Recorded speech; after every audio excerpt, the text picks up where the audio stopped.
안녕하세요. 셀프보험 처리팁입니다. 8월에 침수로 인해 많은 분들이 피해를 입었으며 폐차 역시 굉장히 많이 진행되었습니다. 하지만 침수 폐차와 관련하여 손해보험협회에서 최근 반박 자료까지 나올 정도로 인터넷에는 허위 정보가 많은 것도 사실입니다. 따라서 이번 영상에는 폐차와 관련된 정확한 정보, 그리고 8월의 침수로 인해 금융감독원에 보도된 최신 정보들까지 정리해 보도록 하겠습니다. 가장 먼저 전손, 즉 폐차는 어떤 경우에 진행하게 될까요? 인터넷에는 차값의 70%가 넘으면 폐차가 된다는 이야기들이 많은데 이는 사실이 아닙니다.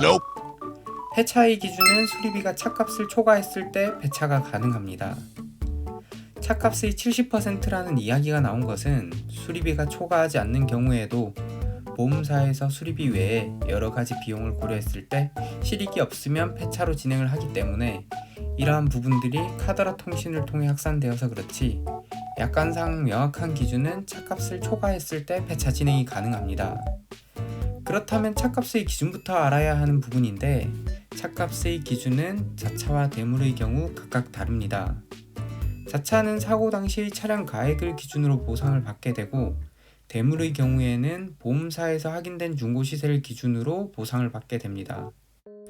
차값을 확인하는 방법은 우측 상단의 카드 영상들에서 자세히 안내되어 있습니다. 차대차 사고로 대물 피해를 입은 경우에 만약 자차보험의 차량 가액이 더 높다면 과실과 관계없이 자차보험으로 선처리를 하고 상대 보험사에게 구상을 받는 경우도 발생합니다. 자차의 경우 폐차 시에는 자기부담금을 제외하지 않습니다. 다만 자차든 대물이든 폐차 시에는 잔존물, 즉 고철은 보험사가 권리를 갖게 됩니다. 이를 잔존물 대위라고 합니다. 폐차 처리를 진행할 때 잔존물의 권리를 보험사가 갖는다고 안내하면 그런 게 어디 있냐? 보험사 마음대로 정해놓은 게 아니냐고 하시는 분들이 계신데 이는 보험업법에서 규정되어 있는 부분입니다. 이러한 잔존물 대위가 존재하는 이유는 보험사가 보험금을 지급하는 경우에 견인비, 보관비와 같은 비용 부분들을 이 잔존물 금액 내에서 처리하고 환입을 하기 때문입니다. 그럼 본격적으로 폐차에 대한 과정을 하나씩 알아보도록 하겠습니다. 이번 침수로 인해 금융감독원에서는 침수 폐차에 대한 프로세스 과정도 보도자료로 공시하였습니다. 침수뿐 아니라 사고 시 폐차도 이와 유사하게 적용이 됩니다. 사고가 발생하여 차량이 파손이 큰 경우 보험사에서는 차량의 파손 정도를 확인하고 견적을 확인하게 됩니다. 견적이 차값을 초과하게 되는 경우 폐차를 진행하게 되며 만약 파손의 정도가 심각하여 견적을 산출하는 것이 시간 낭비라고 생각될 때는 정비업체의 수리 불능 확인서를 받게 됩니다. 견적서를 확인하여 수리를 할지 폐차를 할지 결정하게 되는데 견적이 차값을 초과하면 폐차로 진행하게 되며 차에서 짐을 빼고 차량 등록증만 차에 두라는 안내를 받게 됩니다.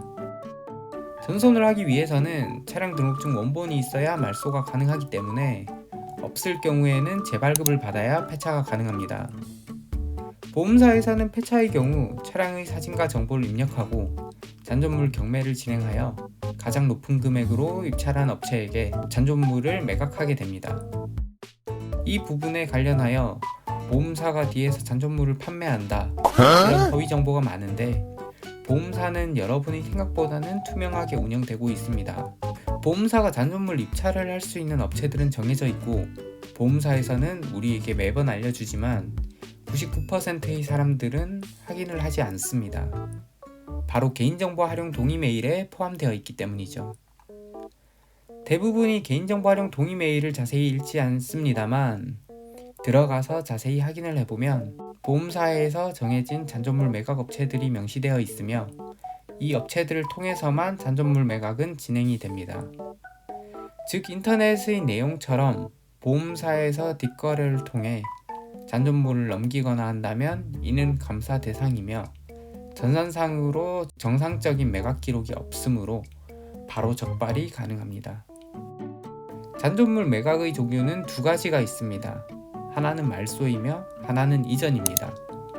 대부분은 말소로 진행이 됩니다. 말소의 경우는 말 그대로 차의 기록을 지우는 것으로 말소가 되면 차량의 기록이 지워지고 이는 다시 사용할 수 없습니다. 보험사 입장에서도 깔끔하게 처리되기 때문에 대부분은 말소 처리를 권장하는 부분이지만 다른 방법은 이전입니다.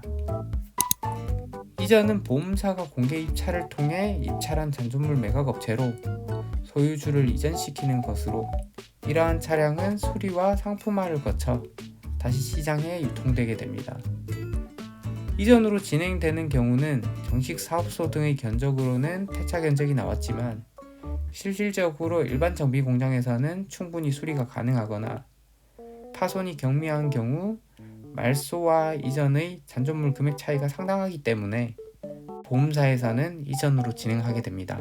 보통 2-3일 정도 잔존물 업체의 공개 입찰을 진행하게 되고 금액을 가장 높게 입찰한 업체로 선정하여 진행을 하게 됩니다. 매각 선정 시 잔존물 업체에서는 차량에 압류나 저당이 있는지를 확인하여 보험사에 알려주게 됩니다. 요즘 차량을 대출이나 리스로 구매하는 분들이 많은데 잔금이 남아있을 경우 이를 정산하여야 폐차가 가능하게 됩니다. 갑자기 사고로 이 잔금을 모두 정산하기가 쉽지 않기 때문에 보험사에 가지급금을 요청하면 차값의 50%만큼은 선지급을 받을 수 있으며 가지급금을 받은 경우 잔금을 정산하고 폐차 절차가 완료되면 나머지 50%를 추가적으로 받을 수 있게 됩니다. 또한 차량 앞으로 각종 미납 벌금이 있는 경우에도 폐차가 진행되지 않으므로 이를 정산해야 폐차가 진행 가능합니다. 압류나 저당이 없는 상태면 잔존물 업체에서 신분증과 필요한 서류를 요청하며 모두 전달하게 되면 폐차를 진행하여 폐차 증명서가 발급되고 자차는 피보험자, 대물은 차량 등록증상 소유주 앞으로 보험금이 지급됩니다. 보험사는 잔존물 업체에서 잔존물 매각 금액을 환입하는데 환입하기 전 견인비와 차량 보관료 등을 잔존물값 내에서 정산하고 환입하게 됩니다. 간혹 견인비나 차량 보관료가 잔존물값보다 높게 나오는 경우들이 있는데 이런 경우 자차는 차량 가액에서 초과되는 금액을 차감하고 차값을 지급받게 됩니다. 따라서 이런 경우가 발생하지 않도록 사설 레카보다는 보험 견인을 이용하시는 게 좋고 만약 사정이 생겨 폐차가 오래 걸릴 것 같다면 보험 견인을 통해 차고지를 보관료가 발생되지 않는 곳으로 이동시켜 놓는 것이 좋습니다. 보관료는 입고일로부터 72시간, 즉 3일까지는 청구할 수 없습니다. 자차는 차량 가액이 지급되고 특약이 있는 경우에 취등록세가 지급됩니다. 대물은 중고시세만큼의 차값과 렌트를 이용하지 않는 경우에는 10일치 교통비가 지급되며 추후에 다른 자동차로 대체한 경우에는 취등록세가 지급됩니다. 취등록세는 차종에 따라 약간의 차이가 있으나 일반 승용차의 경우는 폐차된 차량 중고시세의 7%가 최대로 지급됩니다.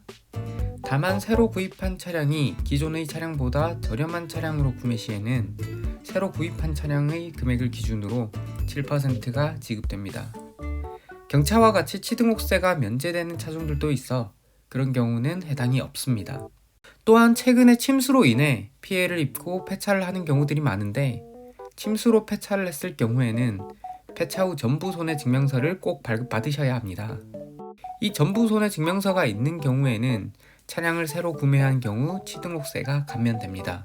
마지막으로는 이번 8월 침수로 인해 금융감독원에 보도된 정보들을 확인해 보겠습니다. 바뀌게 된 것 중 큰 차이가 생긴 것은 썬루프나 유리가 열려 있는 경우 보상이 안 되던 부분이 이번 침수로 인해 고의만 아니면 보상이 가능하도록 변경되었습니다. 고의성을 입증한다는 것은 굉장히 어렵기 때문에 사실상 썬루프나 유리가 열려 있어도 보상이 된다고 보시면 됩니다. 8월 침수 피해 때 고급 차량들이 유리가 열려 있는 상태로 침수가 되어 있는 것을 뉴스를 통해 많이 보실 수 있었습니다. 저도 이번에 처음으로 알게 되었는데 고급 차종의 경우 침수 시 자동으로 유리가 내려가 탈출할 수 있도록 하는 옵션이 있는 것으로 확인되었습니다. 보상 직원들도 아직 대부분이 모르는 부분으로 만약 유리가 열려 있어 기존 약관대로 보상이 안 되었다면 많은 분쟁이 생길 수 있었으나 이 부분이 빠르게 개정되어 다행인 것 같습니다.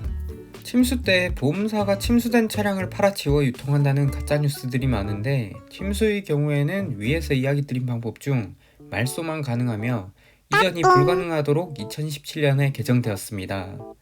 어떤 분들은 침수 차량을 보험사에서 폐차하지 않고 유통한다고 하지만 그렇게 하는 것은 사실상 어렵습니다. 보험사에서는 침수 차량에 대한 처리 내역을 보험 개발원에 보고해야 하고, 보고가 이루어지면 카이스토리에 침수 이력이 등재되게 됩니다. 보험사 직원은 침수 차량을 폐차 시 잔존물 매각을 올리며 말소와 이전 중 말소로 선택을 꼭 해야 하며, 또한 침수에 대한 부분도 별도로 체크를 하게 됩니다. 이러한 부분이 소홀하게 이루어진다면 폐차 완료 후 전부 손해 증명서 발급이 불가능하여 이에 대한 책임은 보험사에서 지게 되므로 이러한 과정들을 모두 놓치는 것은 불가능이라 생각됩니다. 문제는 보험 처리를 하지 않은, 즉 자차 보험이 없는 침수 차량들이 수리되어 시장에 유통되는 것입니다. 카이스토리 이력도 없기 때문에 이에 대한 피해를 보지 않도록 소비자들을 보호해줄 수 있는 지금보다 강력한 조치를 법적으로 해야 한다고 생각합니다. 침수 차량의 경우에 수리되어 유통되는 경우 수리한 부분들이 하자가 발생할 가능성이 굉장히 높습니다. 엔진에 물이 유입된 차량들을 고쳐서 유통된 경우에는 결과적으로 차량의 수명이 빠르게 단축되는 경우들을 볼 수 있었습니다. 이러한 침수 차량들을 싸게 구매해 비싸게 팔아 이득을 취하는 사람들이 많은데, 기존에는 솜방망이 처벌이다 보니 처벌을 감수하고 판매를 하여 유통이 많이 되었습니다. 하지만 8월 25일 국토교통부에서도 인지를 하고 처벌이 강화된 방지 방안을 발표했습니다. 다만 바로 적용되는 것은 아니기 때문에 안녕하세요. 아직은 중고차 구매에 많이 조심하셔야 할 것 같습니다. 이렇게 오늘은 폐차되는 과정들과 이번 침수로 개정된 부분들을 함께 확인해 봤습니다. 항상 폐차의 경우는 자차는 별로 분쟁이 없으나 대물의 경우 차값에 대한 불만과 여러 가지의 분쟁이 많이 생기는 부분입니다. 이러한 부분들이 인터넷에 틀린 정보들도 너무 많았기 때문이라고 생각되는데, 앞으로 올바른 정보들을 바탕으로 보험사와 잘 해결하시길 바라며 이번 영상을 마치겠습니다. 이번 영상도 도움이 되셨다면 구독과 좋아요 부탁드립니다. 시청해주셔서 감사합니다.